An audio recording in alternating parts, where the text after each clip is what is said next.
Hi there, and welcome to the ATS podcast with me, Will Brown, and John Soulsby, where we break down chunks of health and fitness information into bite-sized pieces, remove a bunch of the noise, and just leave what's relevant. Today, we're on the first episode of season 3, uh, episode 1, which is Beyond Traditional Periodization Models.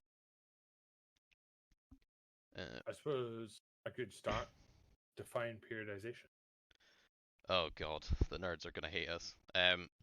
Well, yeah, in We, layman's terms, not just like. yeah, I was about to say, for everyone concerned by listening to this podcast specifically about complicated things being simple, periodization is just how you organize training over the medium to long term, really. Yeah, pretty much it. The nerds will argue for hours on end about the specifics of periodization and what it means versus programming or what it means versus training and everything else, but essentially, periodization is the kind of beyond a week organizing your training, as in like if It's you don't have a training plan that extends beyond the next 7 days, or even worse, if you just walk into the gym and you're like, I think I'm gonna hit chest today, like you probably could use some periodization. is that technically a plan though? If you walk into the gym every day and hit chest. I mean, it sounds like a plan, not like a very good plan, but like it's a plan.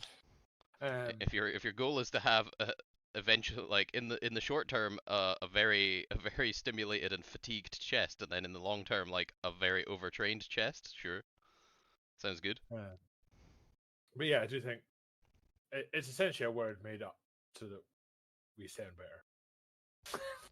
It's rather than just like, oh yes, that's Yeah, I can't remember my specific exercise science history of who first coined the term, but it refers to the kind of medium to long term planning of sports training specifically around like a competition or event. Like yeah, typically in periodization, and this is why hypertrophy is kind of isolated from the benefits of periodization, and actually doesn't really seem to show specific benefits for like when compared to non-periodized hypertrophy training, it doesn't really seem to come out with a whole lot of other benefits. Strength training, on the other hand, massively impacted by periodization. Like yeah, outcomes in strength training, power, speed, pretty much any other fitness quality, massively, massively detrimental to not periodize uh, in the long term for specific performance. yeah, But but yeah, essentially, traditional models include, but are not limited to, linear periodization. That's the one everyone's heard of. You essentially take your volume, your intensity, start volume high, intensity low, and over time essentially decrease one and increase the other, decrease volume, increase intensity towards the competition phase that you are looking towards. It gives you nothing else. Like there's no other kind of guiding factor on like how to manage the nitty gritty. It's just like over time, do less volume, do more intensity, then compete. Done. You're like, cool. It's pretty yeah, bare bones, but it is in parallel with general adaptive syndrome. That kind of does work. General adaptive syndrome being the biological principle that people adapt to stress over time, the stress being training. Um, Modern periodization stuff, undulating periodization is quite popular now. It's like made quite a bit of a surge hmm from the work from Big Mike Zordos. Uh, I believe I can't remember if he originally coined the idea, but you essentially, in the same way where you alternate the or you what would be the word, you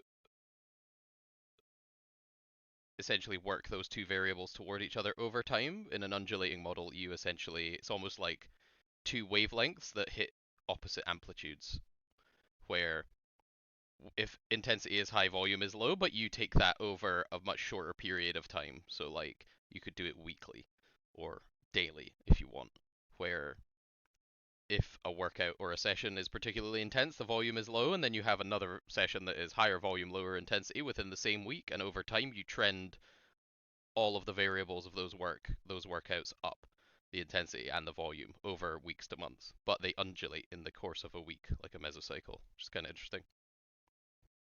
yeah. Also, I suppose their mesocycle is another Yeah, yeah. term. the for like cycles. a long block of training. So it wouldn't be like a week; it would be like Yeah, it's a month. a month, Yeah.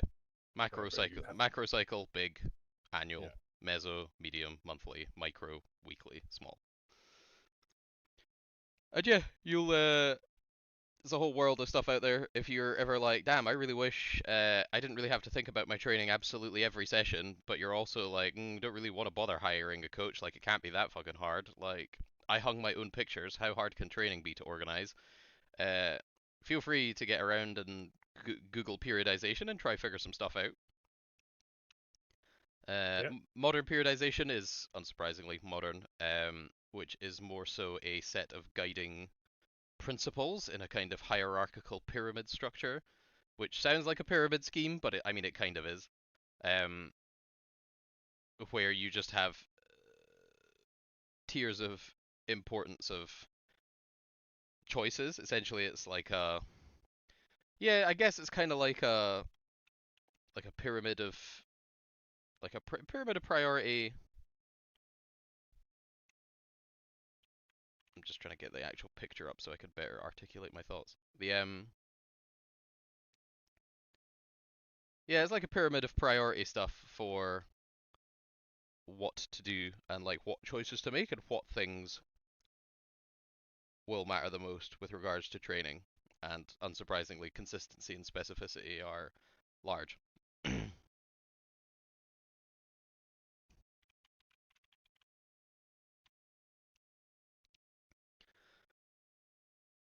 I'm just trying to find a picture of it so I can remember what they all are. I yeah. just can't rattle them off. But what is just why you're finding that? What I quite like about the modern ones is it tends to at least feel like you're allowed to press quite quickly, whereas traditional models are like, you do this, you continue doing this until something changes. Off we go. Yeah, By nature, linear periodization is very linear, and it's just like you stay on train tracks, you do not deviate. yeah, it might as well read boring. And as no surprise, again, I also cannot remember who came up with it, but I'm pretty sure Eastern Bloc in nature They always are. again isn't overly surprising for a linear periodization. You do this until either you break or you win. Yeah, Mr. Bones' Wild Ride. You either win or become a Yeah, skeleton. or both. Damn, the guys have really kind of Google proofed a lot of their images. Yeah, I suppose it kind of comes down to like the pyramid. I know you're trying to find this one, but Mm. almost like the hierarchy of, but Yeah, it's like a hierarchy of trading principles to follow. Specificity being the main one, like a kind of continuum that stretches across all. yeah, Um,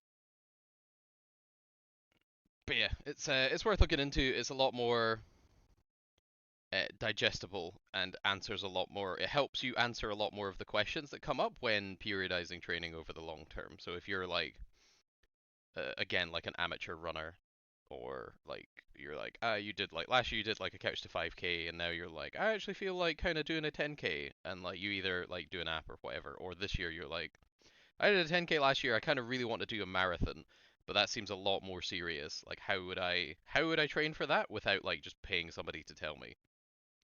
Obviously there are apps and stuff and loads of them will be based around the same kind of idea, but if you want to venture out and do it yourself you could, and it would be a case of like getting a wee spreadsheet, picking like the date, putting in like the date of the marathon, working out how many like weeks and months of training you have up until that point, and then organizing your training in a way that allows you to have the best possible performance on the day of the marathon in the specific capacity of running a marathon, which is where the specificity question usually comes into it, as in like really not going to be 1RM squat testing the week before the marathon, because unsurprisingly you're not 1RM squat testing. You're not going to a powerlifting competition or anything. You are going to a marathon. So in terms of the specificity box, you have already missed the boat if that's what your idea of optimum marathon training is.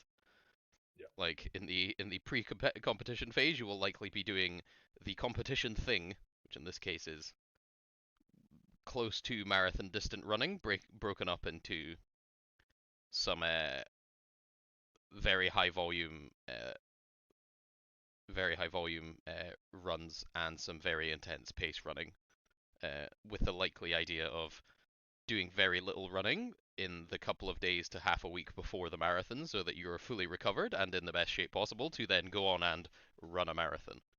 Yeah. I'm not very I'm not very keen on being able to like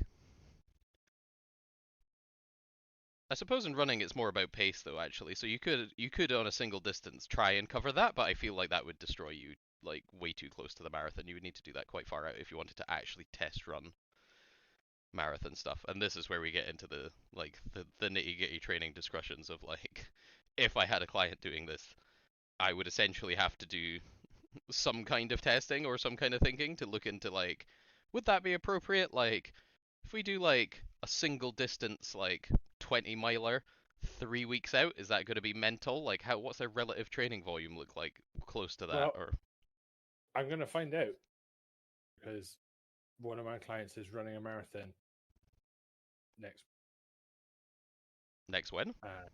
month. Oh, It's next like month, yeah. the I'm 11th, yeah. and her last quote unquote long run, which is between 22 and 26 miles, almost a marathon, is 2 weeks. Nice. So yeah, So, I don't know and how then acclimated she is to kind of long distance. I think it's Min, right? that is, yeah, she's 2 weeks ago she did a 34 mile or 34. Yeah, then she's completely fucking up. Um, She's 100% 4 fine. weeks ago she did 40, like Like in ish. one go, or just total run volume. It was down as an easy 40. So her total for that week was 65. Her total for 2 weeks, yes, one go. That's pretty mental. 40 in one go. Yeah. That's nuts. How much the marathon in kilometers? Oh, 40k. I'm gonna based on that. Yeah. Right, I was gonna be like 40 Yeah. miles is Marathons. mental. Yeah. No. I've marathon's 42k. K. So this is all. Yeah, that no, that's again, that sounds reasonable. Like someone who is kind of slowly acclimating up to close to competition distance, and then having because your kind of weekly total will be much like a decent amount above a marathon. So Yeah. that I assume when you reduce like you taper down some of the running, like close to the marathon, her weekly amount will just include like the marathon plus some like recovery based light runs Yeah. so that like all like residual fatigue is gone. We are essentially getting a completely fresh, highly trained to go at a marathon. This is where like her training, it just looks wild to other people. So on marathon week, like literally the day before, she for me, and I'm sure anyone else listening. Yeah, you're like, is that in a car? Yeah, that's On a like, bike? and easy and 10k do not go together, let alone Yeah, pre-marathon. I'm like, yeah, exactly. but that's very similar to, let's say, powerlifting, where like a few days out, if you did like 60% to keep the body, like Yeah, that's my usual, it's my whatever. usual kind of peak week thing. I think the only thing I've changed recently that's going to be interesting because I've got a bunch of people competing is I'm not tapering bench anymore. All right. So bench is usually kind of bench is like kind of all chat and no trousers quite often in our programming. Like it goes great in training, and then competition wise, like we don't get the same kind of Yeah. like ridiculous PBs that we sometimes do on squat and deadlift relative to training. So I'm like, wonder what's going on. And like one of the obvious things pre-competition is that I kind of taper bench out shorter than um squat and deadlift. Squat and deadlift, depending on the qualification of the athlete, usually like 5 to 7 days. Like if you Yeah. get some people who are real strong, maybe 10 to 7 days out for their last like real hard stuff, and then they'll just keep things ticking over. But bench this time, I think I'm actually just going to train right the way through. Like they just get Yep. a train, like their taper is essentially they drop one bench session close to the comp and just go through warm ups instead of doing their normal training, and then Yep. comp bench at comp, and we'll see how we go. Because yeah, Very, very interesting to find out. yeah, loads of the time it has. We've only had one person who's had like a proper like nutty bench explosion, and I'm like, Yeah. this needs to change. Everything else goes fine, but like that needs to get fixed.